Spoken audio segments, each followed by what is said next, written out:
So pwede naman natin taniman ulit yan. And bali dito sa puno na ito mga ka-farmlat, based sa turo ng locator natin.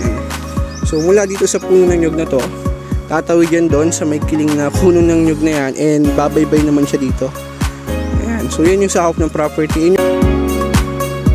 Ito yung source ng tubig dito mga ka-farmlat. So dito sila kumukuha ng tubig, panlaba, pang CR, and yun. So possible ito na rin yung ginagamit nila dito sa rice land.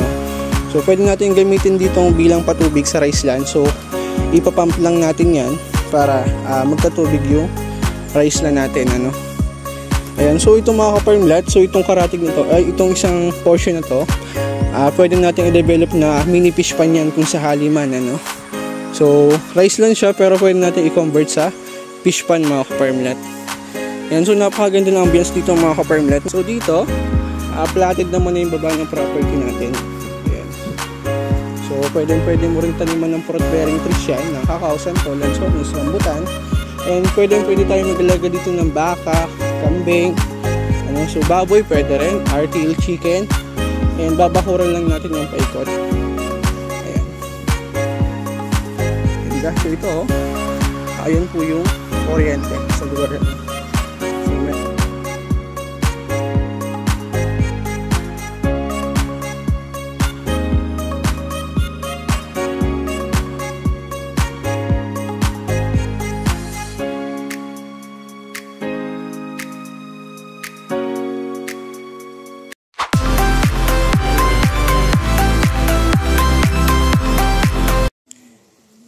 Good evening mga ka-farmlat. Ayan, so new property po tayo today. Bali ang location po nito is Santa Elena, Camarines Norte. So bali boundary po ito ng Calawag, Quezon at Santa Elena, Camarines Norte na dating Calawag. So yun mga ka-farmlat, bali ang location, ang size ng property natin is 1.5 hectare. So dito siya mag-start sa muho na yan, pero ang nasa title po niya is 2 hectare. So bali kinat lang yung half hectare para sa tenant. So bali 1.5 hectare. So dito siya mag-start. Ayan, bali, along barangay road ito mga ka-farmlat, cemented barangay road po yan.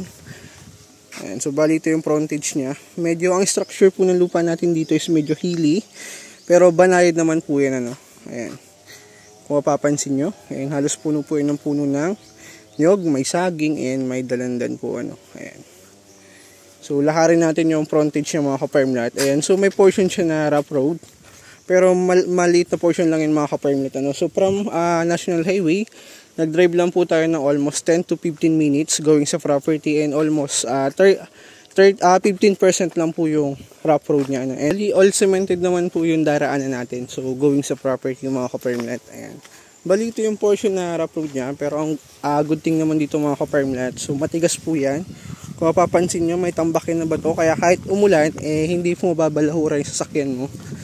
Ayan. So ito yung frontage yung mga ka-farmlat. Estimate natin, nasa almost 70 meters po yung frontage niya.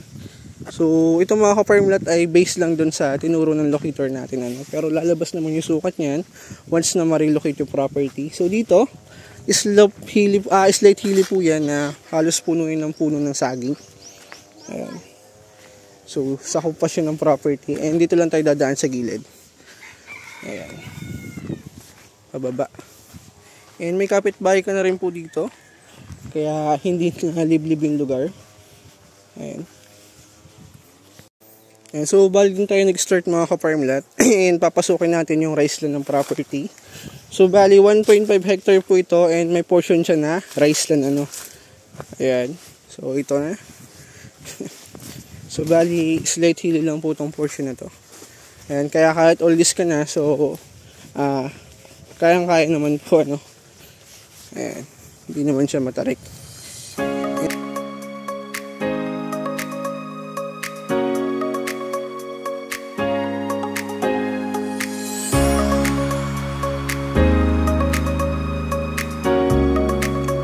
Meron din siyang puno ng santol, and kalimitan yung tanim ay puno ng saging. Ayan. Kung mapapansin nyo. So sa saging mga ka-farmlat, estimated natin is nasa, I think mga 1,000 or more yan. Kasi kung mapapansin nyo, halos dikit-dikit yung puno ng saging niya. And ito. So ito po yung nyog sa property. So yung nilalakaran natin mga ka-farmlat ay sakop po ng property based dun sa turo ng locator natin. So dala pa natin yan, yung nyog na yan. So tatawid naman yan sa kabila. Yan yung portion ng rice land na yan. So yan po yung sakop ng property. Ayan. So pababa tayo. Yan, so panalo pala na itong mga ka-farmland kung naghahanap ka ng retirement place at the same time, investment na rin para sa family mo. Ano? Kasi yearly, nagtataas ang value ng property, lalo na if nagkakaroon ng development sa lugar. Ayan. So, bali ito na yung rice land yung mga ka-farmland. So, sa ngayon, hindi siya nag-ooperate. Ayan, ka-harvest lang pala, sorry. Ayan, so sa ngayon, ka-harvest lang nila. So, pwede naman natin taniman ulit yan. Ayan, bali dito sa puno na itong mga ka-farmland, based sa turo ng locator natin, ano. So, mula dito sa puno ng nyug na to, tatawid yan doon sa may kiling na puno ng nyug na yan, and babaybay naman siya dito. Ayan, so yan yung sakop ng property. Yan yung kabila niyan, para po dun sa tenant, ano. So, bali, although sakop siya ng property, so bali yan po yung kinat na half hectare para sa tenant, and bali yung the rest, so yan na po yung sakop ng property. Ayan. So, sa rice land niya, may nasakop siya na 1, 2, 3, 4, 5, 6, 7 ito. So, meron siyang meron siyang nasakop na 8 pitak ng rice land mga ka-farmland. Ayan. So, panalo to mga ka-farmland. Nandito na lahat, ano. So, kung may farmland ka na, may rice land. At the same time, along the road yung property, ano. So, sa ngayon, bihira tayo makahanap ng ganyang property ngayon. So, kalimitan, may mga binibenta dyan, malalayo sa kalsada. So, meron nga, kaya lang yung presyo, ginto na rin, ano. So, maganda dito mga ka-farmland. Maganda yung property, and mura lang po yung presyo, ano. So, affordable to mga ka-farmland.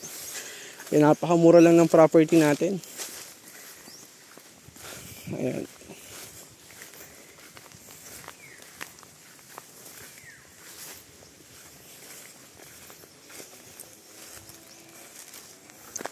Baka pa ito, kulang ng salin. Ayan. Ganda.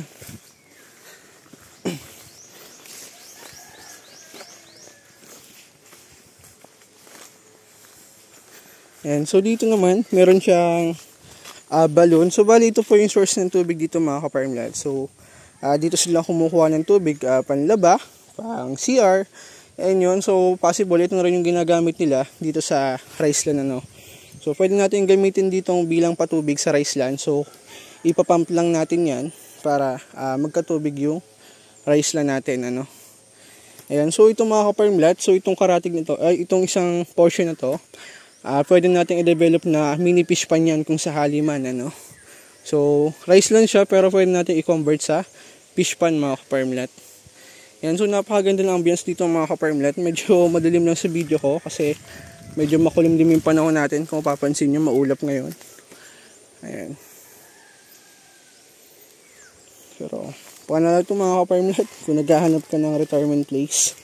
Ayan, so tamang-tama po ito.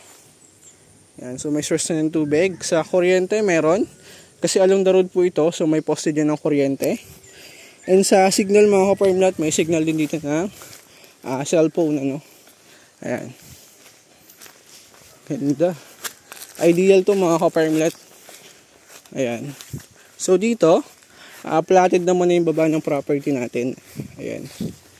So pwede mo rin taniman ng fruit bearing trees yan, ng kakao, santol, lansones, rambutan. And pwede tayo mag-alaga dito ng baka, kambing, ano, so baboy pwede rin, RTL chicken. And babakuran lang natin yung paikot. Ayan. Ganda. So ito, ayan po yung kuryente sa lugar, ano. So may access naman siya ng kuryente. And kung OFW ka or nag-work ka abroad and naghahanap ka ng retirement farm or investment para sa family mo, so recommended ko itong mga ka-farmland to ay kasi 2-in-1 na siya.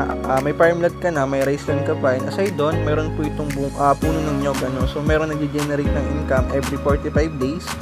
May income yung property mo, and along the road po ito, kaya accessible puntahan. Ayan. So ulitin ko po, from National Highway, so mag-drive lang tayo ng 10 to 15 minutes from National. And sa town proper naman po, mag-drive lang tayo ng at least mga 30 minutes, ano, going sa town proper ng Santa Elena. And sa town proper naman po ng Calawag, mag-drive lang tayo ng almost 45 minutes going sa town proper ng Calawag. Ayan. And may hospital na rin dyan mga ka-farmland. Ulitin ko, kung naghahanap ka ng retirement farm or investment, ayan mga ka-farm lot, wag mo nang palampasin, panalo na to. Kasi why? Along the road yung property, kaya accessible siya puntahan. And kung investment naman, may potential din kasi along the road po ito. And kung mapapansin nyo po, standard yan, 7 to 8 meters po yung lapad na kalsada niya. Ayan. So although may portion siya na rough road, pero i-develop naman po yan kasi syempre ang governor, mayor, kapitan, hanap po ng project yan. So kaya possible talagang ma-develop po yung daan na yan. So ang good thing din mga ka-farm lot, mura po yung property kasi undevelop pa. Pero once na ma-develop yan, so possible mag-increase na rin yung value or yung presyo ng property. Kaya ideal to mga ka-farm lot.